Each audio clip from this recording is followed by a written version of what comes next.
My name is Rachel. I am 26 years old, and I want to tell you about a client who paid me $1,000 to draw something on my floor. I thought it was just a weird kink. I did not find out what it actually was until after everything that followed. This story starts with money and ends with a locked door and a week of not leaving my apartment.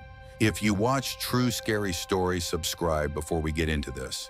And drop a comment telling me where you are, because I have 3 stories tonight about what happens when the wrong person finds you online, and all 3 of them are real. Let me start with mine. I opened an OnlyFans account on a Friday night. I was unemployed, behind on rent, and out of options that felt realistic.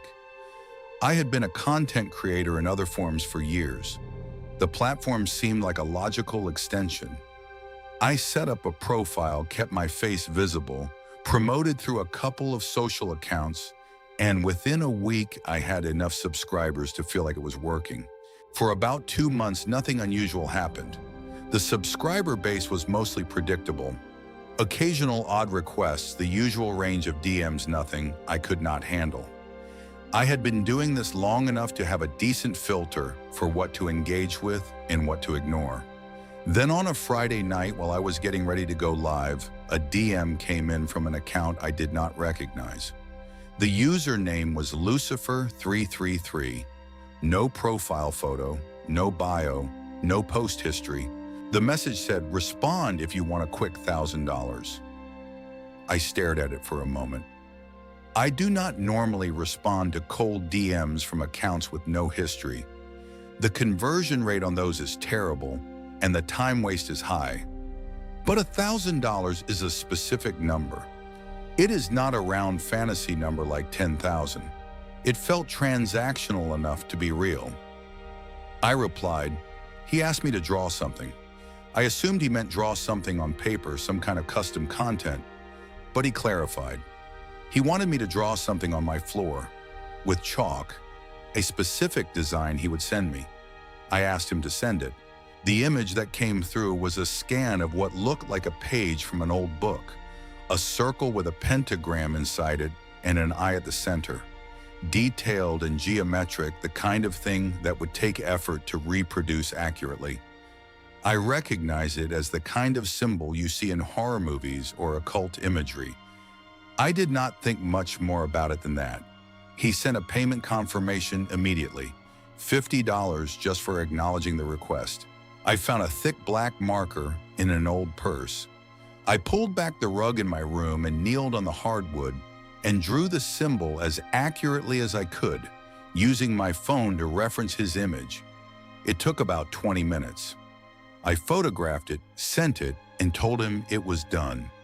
The $1,000 came through within seconds. Then he asked if I wanted to make $5,000 more. I asked what for. He said he wanted me to say something on camera. 3 words, 3 times each. He sent the phrase in a follow-up message. I read it. It looked like Latin or a similar language. 3 short phrases. Hail something. The kind of theatrical language associated with the same aesthetic as the symbol he had asked me to draw.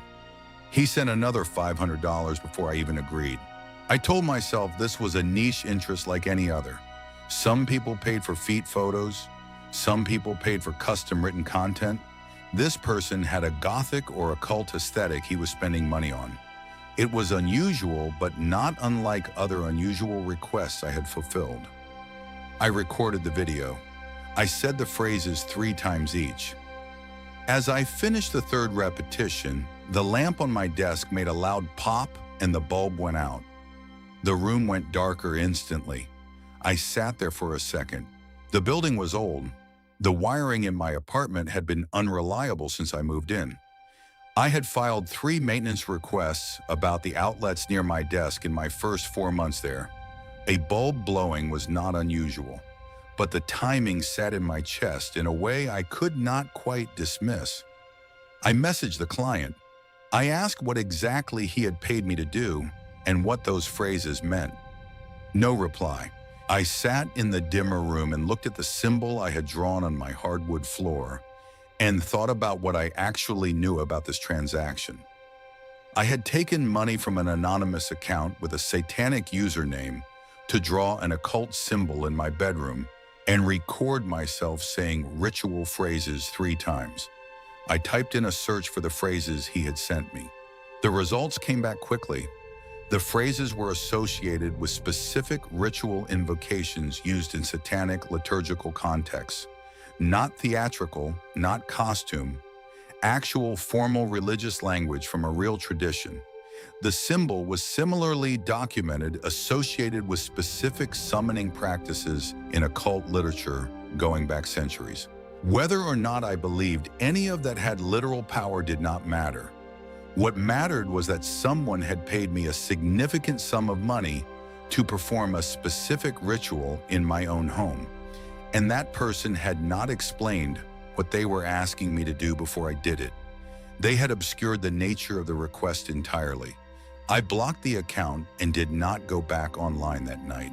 I was not physically harmed. I want to be clear about that. What happened to me was psychological and it was real. I spent the following week jumping at sounds in my apartment.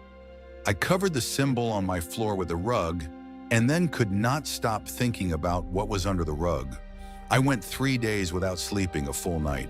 I eventually scrubbed the symbol off the floor with acetone and a scouring pad. It took 2 hours to get it completely off. I deleted the recording from my phone and from the platform.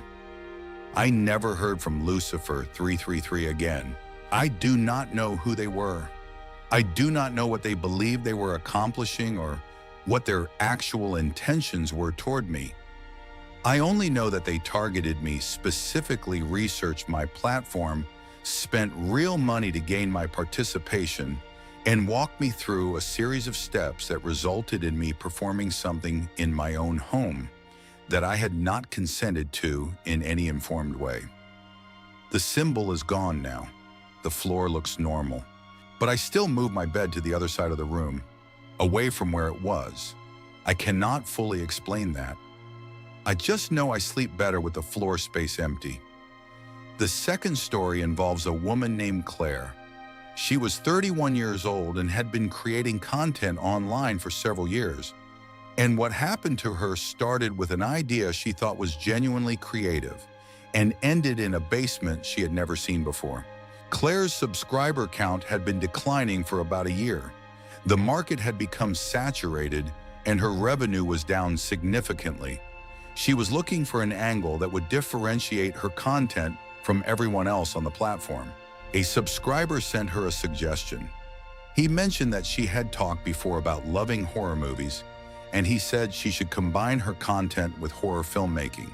Short scenes, horror aesthetics, something exclusive and unusual that subscribers could not get anywhere else. She read that message several times. She thought it was actually a good idea. She started small. Shaky cam footage in the dark. Atmospheric lighting. She incorporated horror movie aesthetics into her content and promoted it as something different. Her subscribers responded well. She made more money in the following month than she had in the previous 3 combined. Then the same subscriber sent another message. He asked if he could be in one of the films. He said he had camera equipment ideas for scripts and access to a space they could use. Claire met him at a coffee shop first. His name was Darren. He was in his late 30s, unkempt, quiet. Not how she had pictured someone with the kind of creative energy his messages had suggested. But his ideas were specific and well-developed, and the technical knowledge he demonstrated about cameras and lighting seemed genuine. He offered the use of an empty apartment in a property he managed. He had equipment. He had a concept.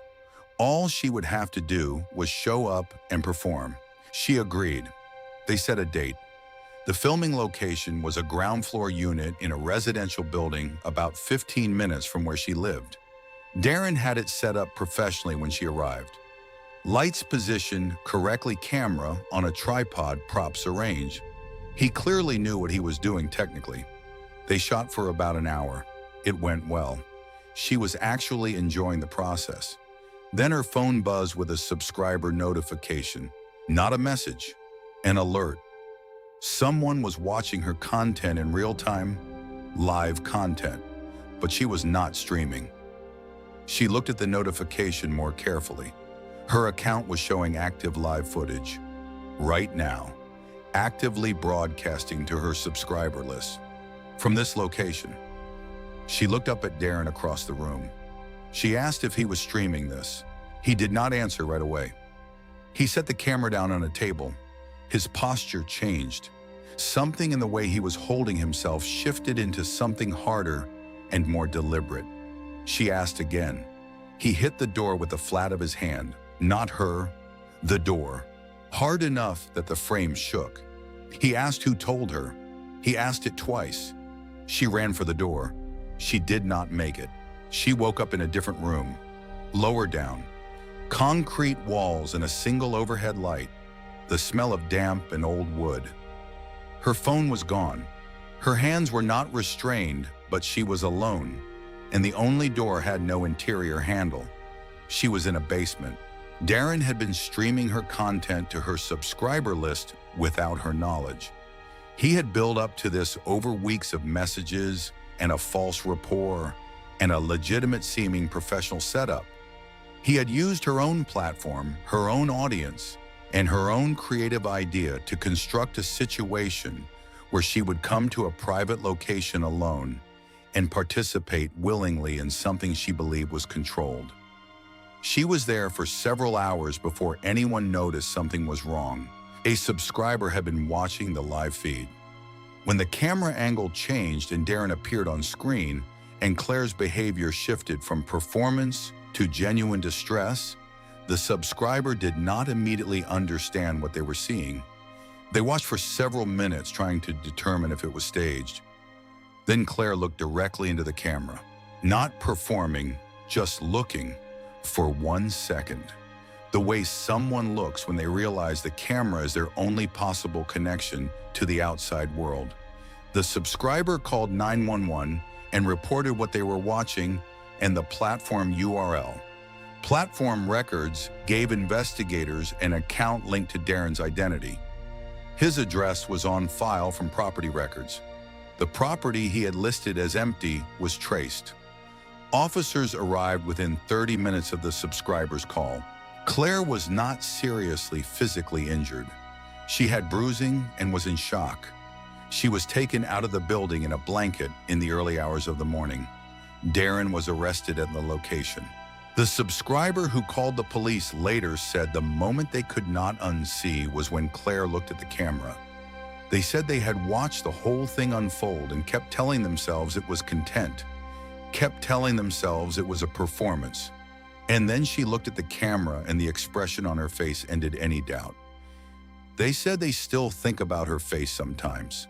Looking out at them from whatever that room was, asking for help the only way she could. Claire did not return to the platform after that. I do not know her personally, and I do not know where she is now. But the account that Darren had been streaming from was deactivated within 24 hours of the arrest. I hope she is okay. I genuinely do not know. The third story. My name is Daniel. I am 28 years old, and what I'm about to tell you is the reason I no longer open my front door without checking the camera first. Every single time, without exception. I had been on the platform for about 6 months.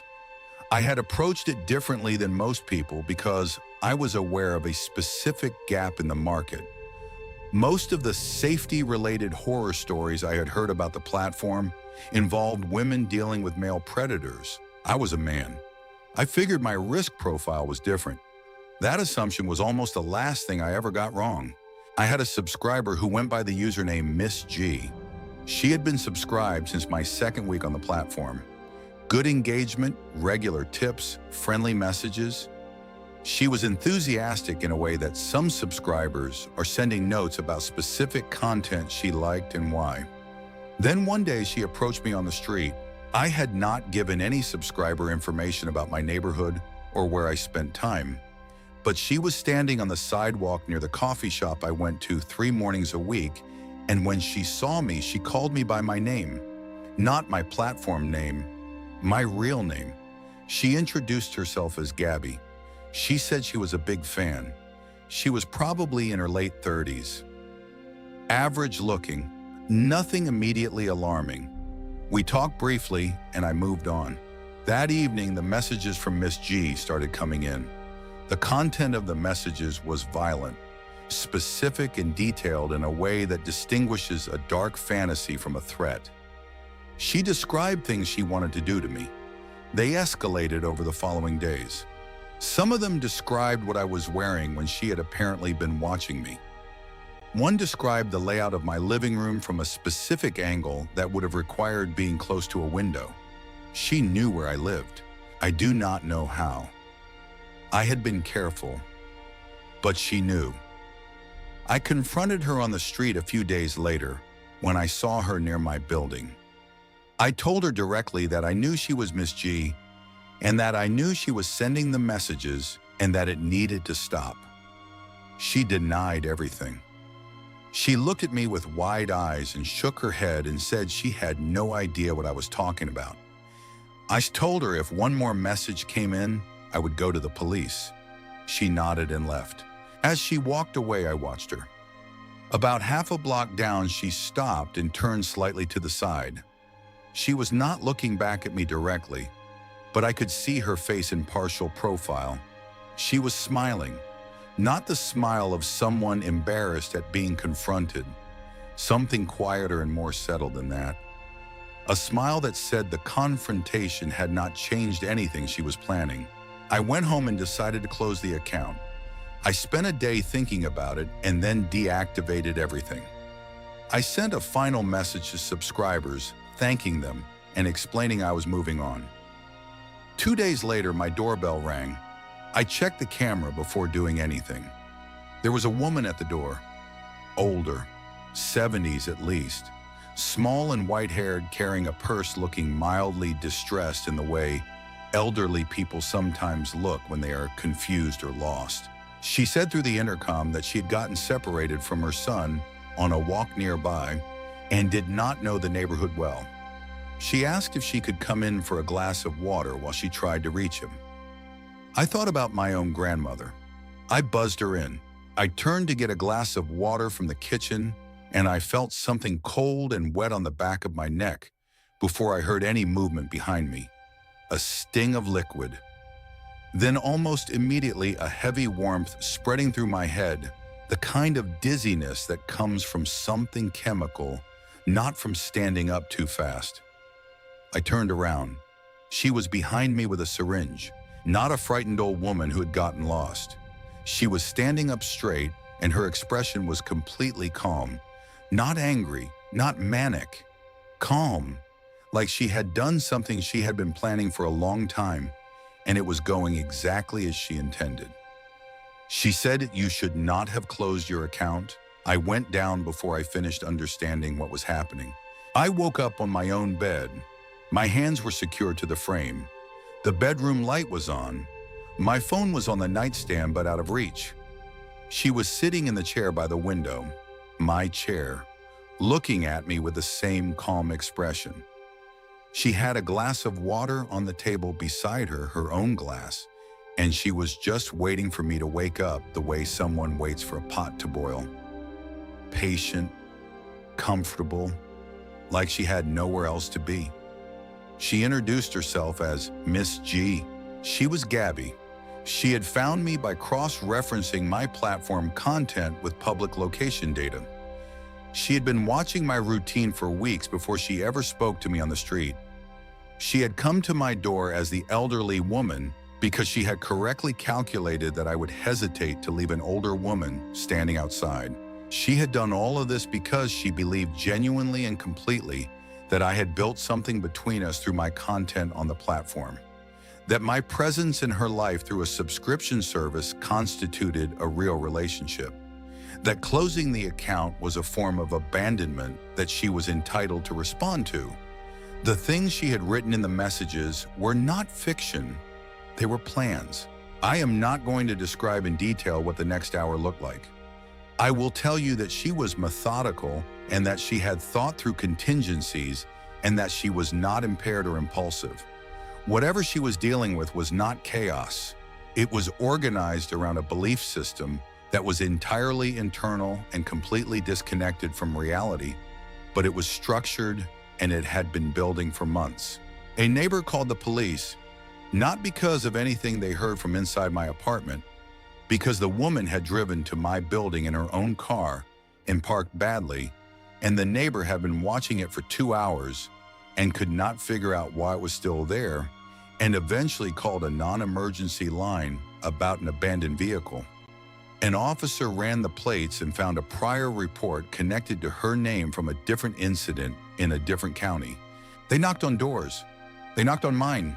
She answered it, opened it all the way, stood there in my doorway and spoke to them calmly and told them she was visiting a friend, that I had invited her over. The officer looked past her into the apartment and saw me. They came in. She did not fight. She sat down on the couch when they asked her to, and she kept the same calm expression the whole time.